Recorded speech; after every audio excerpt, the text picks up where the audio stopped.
that can serve and be a benefit to people around the world. Afterwards, we may turn off the lights a little. You'll see some video of some of the projects that are going on right now, and from some of the crews and people, including our people that have been in Haiti, in erecting these projects. So it's an exciting time, and we're very pleased to utilize our expertise in projects that can be used for third world situations.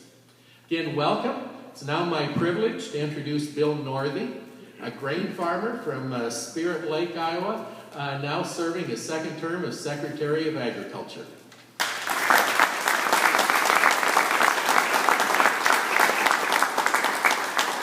Thank you, Charles, and thank you, Suka family and employees for hosting this event today, and such exciting news that we have today.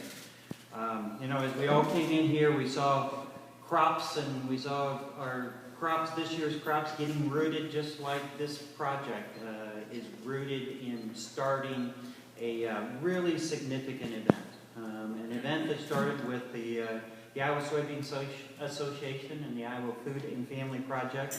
Special delivery, Homes Help Hope for Haiti, grew from an idea from a Northwest Iowa farmer that he planted 2 years ago as he witnessed the devastation from the 2010 earthquake that struck the island of Haiti. That 7.0 earthquake killed thousands, left thousands more without food and shelter. And just like happens in Iowa, where there's a need, people show up, whether it's folks down the section, around the block, across the state, or around the world. Ken DeYoung, a farmer from Reynolds, decided that rather than sending a check to Haiti, why not send the heart of Iowa to the neediest of the needy, with it food and shelter. He reached out, began conversations with other Iowans, and took it upon himself to fly to Haiti, delivering medical supplies and other essentials for the suffering. Since then, he's returned to Haiti 50 times. Along the way, he began conversations with fellow Iowans and fellow farmers, including Phil Sundblad of Aurelia. And that grew and grew into many different things, the things that we're celebrating today. That group started and formed a network called the Global Compassion Network, whose mission is to provide assistance as only Iowans can, both home and abroad. It soon brought them in touch with Suka Manufacturing, which at the time had developed a redesigned, modified grain bin that was suitable for a home. And it's now called a safety home. The wheels began to turn, and in 2011, the Global Compassion Network established Village of Hope. And it's near Port-au-Prince, Haiti. They purchased land to construct transitional housing to help Haitians displaced by the earthquake. They also began reaching out to Iowa's farm and commodity groups, the Iowa Soybean Association, in coordination with the Iowa Food and Family Project, took an active role in developing the campaign that would bring statewide support to help the people of Haiti. The project, Special Delivery Homes Help and Hope for Haiti, was begun. I'm certainly proud to be able to co-chair the project with Lieutenant Governor Kim Reynolds and so many folks joining in this project to do something that we all do so well in this state, and that's reaching out to help. Often we feel like we get as much out of it as those that we're trying to help, but that effort, I think, has brought us here today to celebrate some great news. Now I want to turn it over to Lieutenant Governor Kim Reynolds.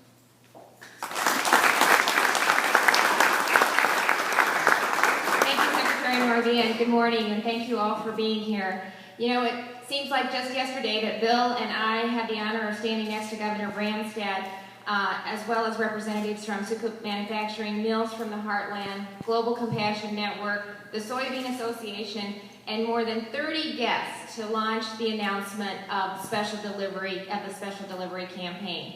We did that in December at the state capitol with the Suka safety home constructed right on the east lawn of the capitol. And our goal was to encourage donations to the Global Compassion Network, totaling 48 safety homes. They were valued at $5,700 each, and our goal was to raise enough donations to support 48 of them by June 1st or last Friday.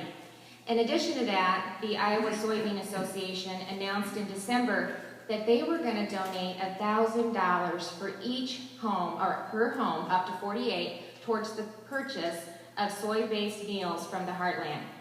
The goal of the special delivery campaign, it was pretty aggressive, and I work with the governor that seems to be all he knows is aggressive goals, totaling more than $321,000. We knew it was ambitious, but we also know that that's kind of the trademark of Iowans, that Iowans aren't hesitant to step up and be generous when they see people hurting and people in need. So within just days of launching the special delivery, contributions to the Global Compassion Network were received. During the next 6 months, Iowans stepped up to the challenge. Individual families, civic organizations, farmers, commodity associations and organizations, and businesses all played a role. For example, I'm going to give you a couple examples, and this is just a couple of what we've experienced over the last 5 months. A resident from southern Iowa donated an entire unit in memory of a loved one. Farmers from across the state gifted grain to the Global Compassion Network.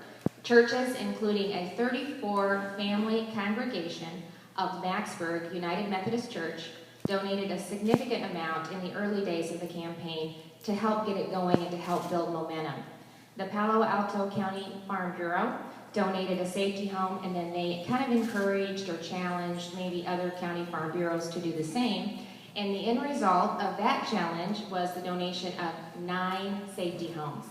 The Iowa Corn Growers Association donated a unit, and the Iowa pork producers rallied in support of the campaign as part of the Iowa Pork Congress held earlier this year in Des Moines. And residents of Northeast Iowa were so moved by the campaign, a resident, that she personally led an effort that resulted in the donation of more than 15 homes being donated. These and countless other donations, both large and small, have helped special delivery not only meet our goal, but greatly exceed the goal that we have set. So, I feel like I need a drum roll or something. I mean, this is exciting. Yeah, you've all got a table. Get it going there. Come on, help me out here. Yes. I am so pleased to announce that special delivery, Homes, Help, and Hope for Haiti has resulted in contributions to the Global Compassion Network totaling the equivalent of 64 safety homes.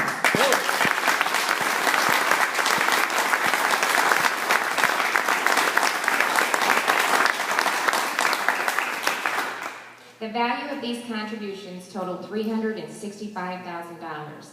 And in addition, the Iowa Soybean Association invested $48,000, along with an additional $2,000 provided by Cargill, Iowa region, which resulted in the donation. Here's another drum roll that we need to have going. Nearly 230,000 servings of soy-based meals from the heartland.